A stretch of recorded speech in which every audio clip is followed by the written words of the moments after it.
I have often puzzled and puzzled about what it must be like to go to sleep and never wake up, to be simply not there forever and ever. After all, one has some intimation of this by the interval that separates going to sleep from waking, when we don't have any dreams but go to sleep, and then suddenly we're there again, and in the interim there was nothing. And if there was never any end to that interval, if the waking up didn't happen, that's such a curious thought.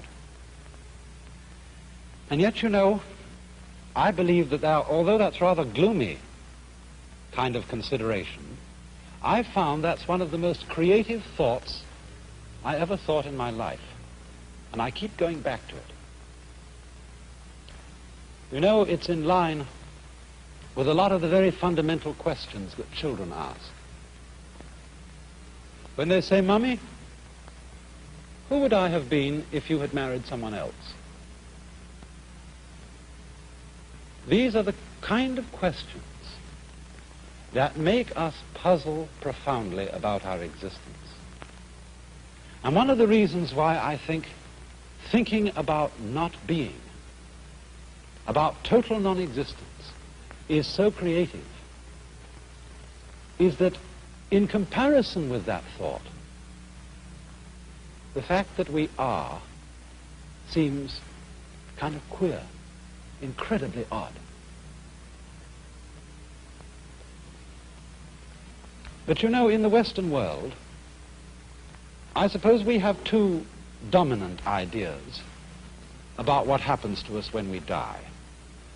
There's the old-fashioned idea that after we die, we go to another world. I say old-fashioned, not to say it's out of date. We don't know what the answer to this is. But that's the traditional answer of the Western world. When you die, you go to another life. Maybe heaven, maybe purgatory, maybe hell, who knows? I think nowadays, though, the more general idea, the more plausible idea to many people, is that when we die, we just cease to be. That's all there is to it. But we're inclined, I think, to have in our minds a picture of this, which indeed is depressing, of being shut up in the dark for always and always and always, to be kind of buried alive in a blackness where we are blind, deaf, and dumb, but somehow still conscious. But in the Eastern world, there are different ideas of this. The major Eastern idea is what is generally known as reincarnation, of going through life after life after life in an endless series, a process that is represented in this Japanese print of the Wheel of Life, the Buddhist Wheel of Life. This painting was lent to me by Mr. and Mrs. Imamura of Berkeley in California. He used to be the priest of the Berkeley Buddhist Church. And it shows the wheel of stages of existence through which beings pass, clutched by the great demon of impermanence. This is rather an unusual representation of the Wheel of Life. Perhaps some of you have seen these before. They usually have 6 divisions in the central part of the wheel here, and this one happens to have 5, and it's the Chinese-Japanese version of the Buddhist Wheel of Life, whereas I think prints in books, I know there was one some years ago in Life magazine, usually show the Tibetan version. But what we have here, and I think what I'll do, is I'll explain to begin with the popular interpretation of it, and then go on to see what more philosophical Buddhists think of it in a deeper way. These then are the 5 or sometimes 6 realms of existence through which, as I said, beings pass through their various lives. We could start here, for example. This is the human world. And then next to this is the world of the Devas. D-E-V-A, which we would translate into English as angel. Then this is the world of the animals. This is the world that is sometimes called the hells, only that's not quite a correct term for it. It should be called the world of the purgatories, because in this scheme of the universe, there is no everlasting state. There is no everlasting heaven and there is no everlasting hell. The demon of impermanence clutches the whole thing, and they all terminate. Next to the hells, there is the realm of what are called pretas, P-R-E-T-A. They are frustrated spirits, sometimes shown with very large stomachs and very tiny mouths, enormous appetite, but very small means of satisfying it. And the idea is, you see, that in the course of his development, the individual goes through life after life. If he does well, he ascends towards the heavens. If he does ill, he descends to the hells. Or he may fall from the human state to the animal state, or fall from the human state to the state of the ghosts. But the point that has to be remembered in the Buddhist idea of transmigration or reincarnation is that you can never stop anywhere. You may ascend to heaven, but what goes up must eventually come down. You may descend to hell, but what goes down must eventually come up.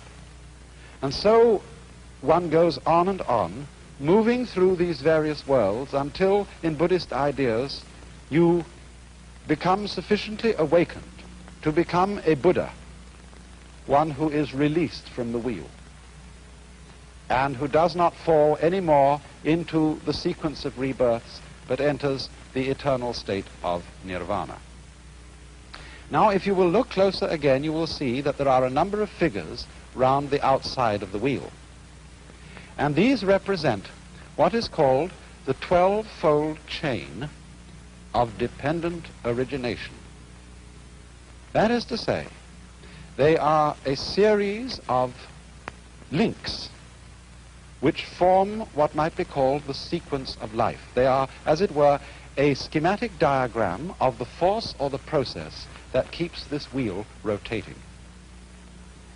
And the chain starts with a demon down at the bottom here, who represents ignorance, or perhaps unconsciousness, the state of not knowing. Then next in order, you'll see a potter's wheel, and this represents potentialities of life. Next comes a monkey, who represents consciousness. A man in a boat. For some reason, this represents the combination of name and form. Words bringing out shapes. Words identifying shapes and things in the world. Here comes sense consciousness, the five senses, a man's body with the senses exposed. And here comes contact, a pair of lovers. After this there comes perception. I am not quite sure what the symbol in this wheel is. It seems to show a man with a sword behind a screen and two women playing in front of the screen.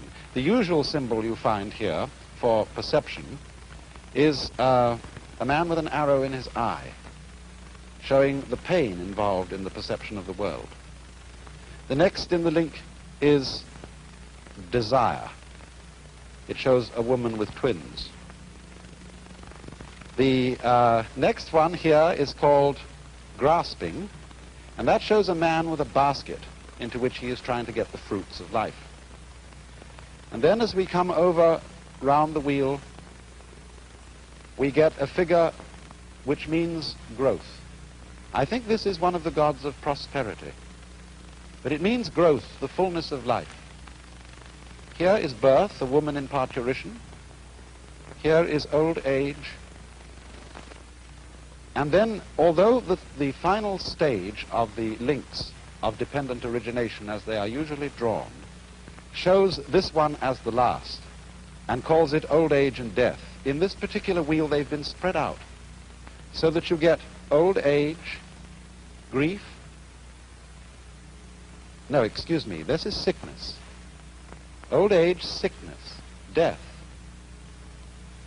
grief, compassion, suffering, and again back into ignorance. Here's another figure of ignorance, the camel being led by a blind man.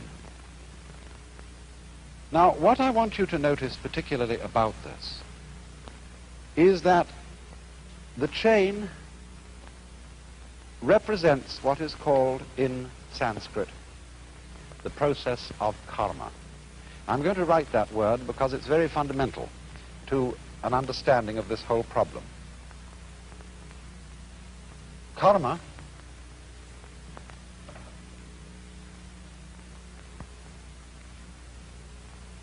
is sometimes understood, and maybe your ordinary dictionaries give it to you, as the law of cause and effect, but actually it comes from the root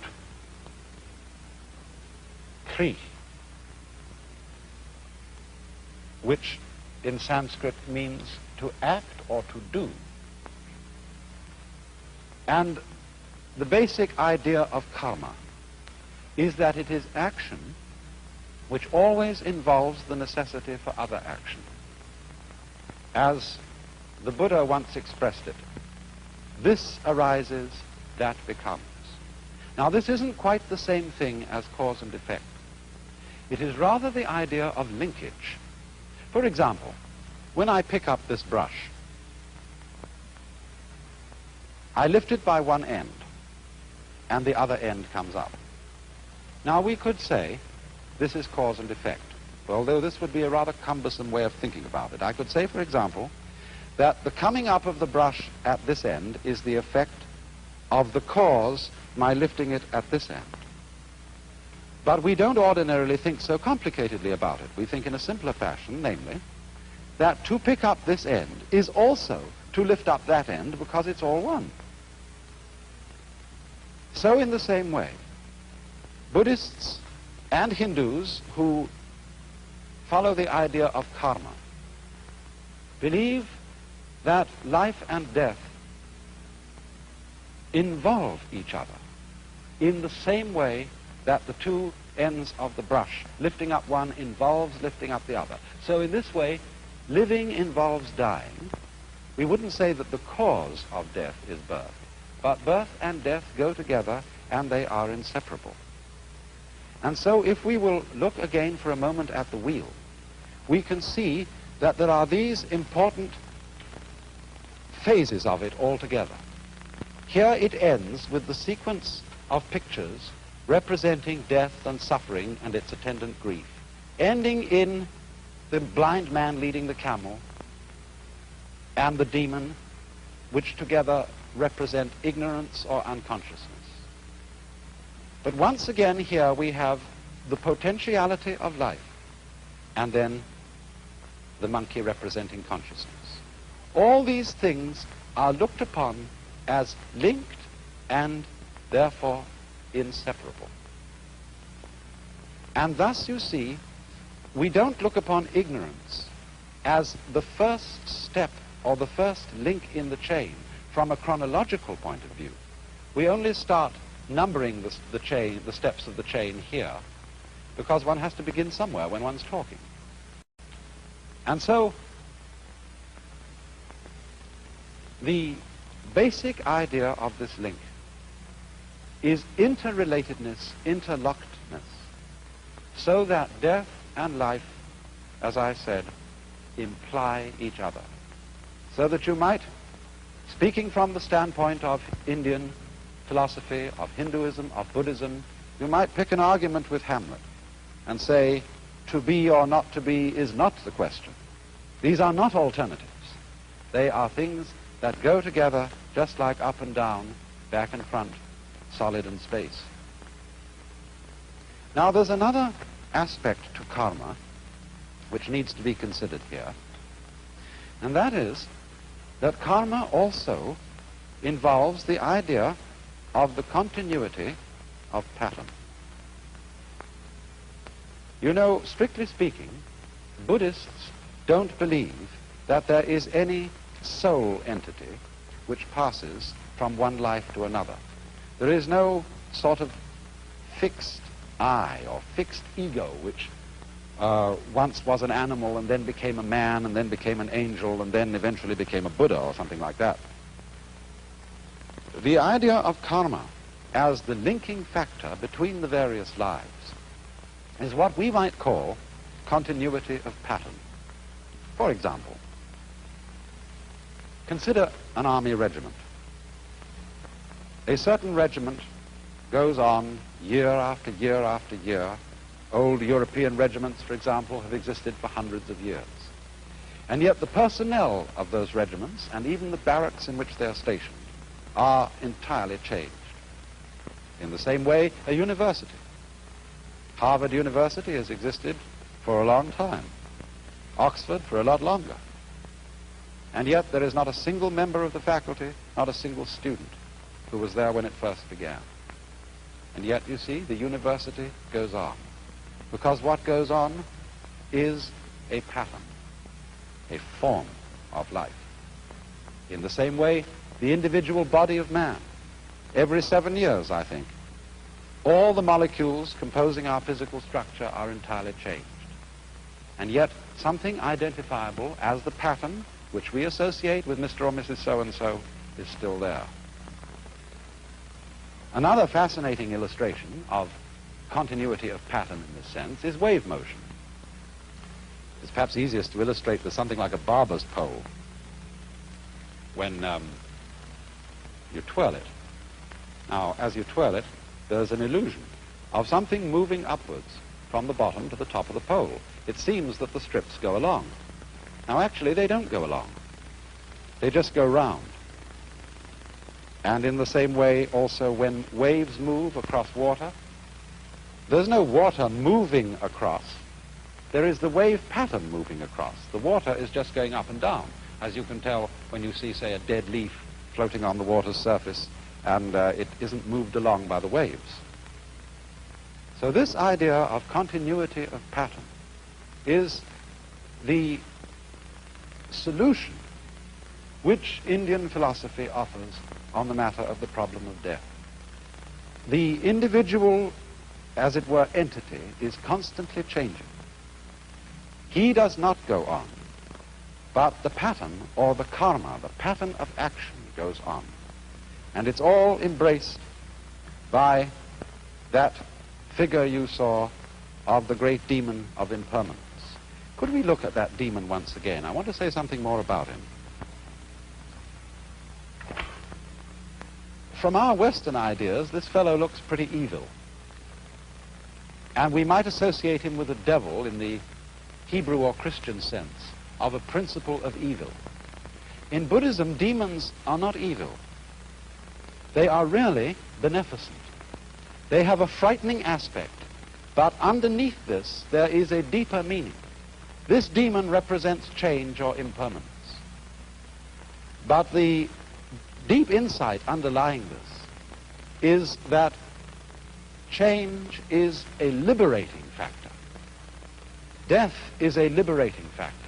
Did it not exist, life would not exist either. And therefore the wise man is not afraid of the demon. He goes, as it were, straight forward to him to embrace him. And at that moment the demon is transformed. And so in the same way, in a deeper sense, Buddhists do not think of these various realms of the wheel as literal worlds where there are angels and demons and starved ghosts, but they represent the various phases of consciousness. Equanimity, general kind of medium consciousness. Quiet consciousness is the human state. The angel state is supreme happiness. The animal state is animality. Here is misery in its extreme, and here is frustration in its extreme. But the fundamental idea of the whole wheel that we have to remember, the idea of karma, is the interlocking, the interdependence of being and not being, of death and life, and the fact that the demon of change is really a disguise of the very source of life, the death without which life is impossible, the change without which life is totally boring. Now, of course, when any idea like that is explained, the first thing that we ask is it true? Is there a process of rebirth? Do our patterns go on and have influence to an illimitable future? But you know, as this idea is held by deeply thoughtful Hindus and Buddhists, it isn't a belief in something which we can't prove. It's really quite a self-evident notion. Think of it in this way. Supposing I make two statements. Statement one: after I die, I shall be reborn again as a baby, but I shall forget my former life. Statement two: after I die, a baby will be born. Now, I believe that those two statements are saying exactly the same thing. And we know that the second one is true. Babies are always being born. Conscious beings of all kinds are constantly coming into existence after others die. But why would I think that the two statements are really the same statement? Because after all, if you die and your memory comes to an end, and you forget who you were, being reborn again is exactly the equivalent of somebody else being born, because we have no consciousness of our continuity unless we have memory. If the memory goes, then we might just as well be somebody else. But it seems to me that the fascinating thing about this is that although a particular set of memories vanishes, death is not the end of consciousness. In other words, we are deluded by a kind of fantasy if we think of death as endless darkness. Endless nothingness is not only inconceivable, but it's logically absolutely meaningless, because we aren't able to have any idea, much less sensation of nothing, unless it can be compared with a sensation of something. These two things go together. And therefore, I think what is meant is that the vacuum created by the disappearance of a being, by the disappearance of his memory system, is simply filled by another being who is I, just as you feel you're I. The funny thing, though, about being I, about feeling that one is sort of a center of the universe, is that you can only experience this I sensation in the singular. You can't experience being two or three I's all at the same time. Now then, it seems to me that this idea has three very important consequences. One is that the disappearance of our memory in death is not really something to be regretted. Of course, everybody wishes to hold forever to the memories and to the people and the situations that he particularly loves. But surely, if we think this through, is that what we actually want? Do we really want to have those we love, however greatly we love them, for always and always and always and always? Isn't it inconceivable that even in a very distant future, we wouldn't get tired of it? And this indeed is the secret of the thing. This is why the demon of impermanence is beneficent. Because it is forgetting about things that renews their wonder. Just think, when you opened your eyes on the world for the first time as a child, how brilliant colors were. What a jewel the sun was. What marvels the stars. How incredibly alive the trees were. That's all because they were new to your eyes. Or in the same way, you know how it is, you've been reading a mystery story. And you're looking around the house, you want something to read, and you pick up an old mystery story. If you read it years and years ago and you've forgotten all about the plot, it still excites you. But if you remember the plot, it doesn't excite you. And so, by the dispensation of forgetting, the world is constantly renewed. And we are able to see it again and again, and to love again and again, to have people to whom we are deeply attached and deeply fond, always with renewed intensity, and without the contrast of having seen them before, for always and always and always. Another consequence of this is a very curious realization to me. Remember that question, who would I be if my mother had married someone else? Who, if I were you, we often say, one might so easily have been you. I might so easily have been born in China and India. Why do I feel that the world is centered in this place, as distinct from some other place? You jolly well know the world is centered where you are. And this gives one a very strange feeling of the idea that other people jolly well exist in the same sense you do. Everybody's name is I. That's what you call yourself. So there will always be I's in the world. Every I is in a way the same I.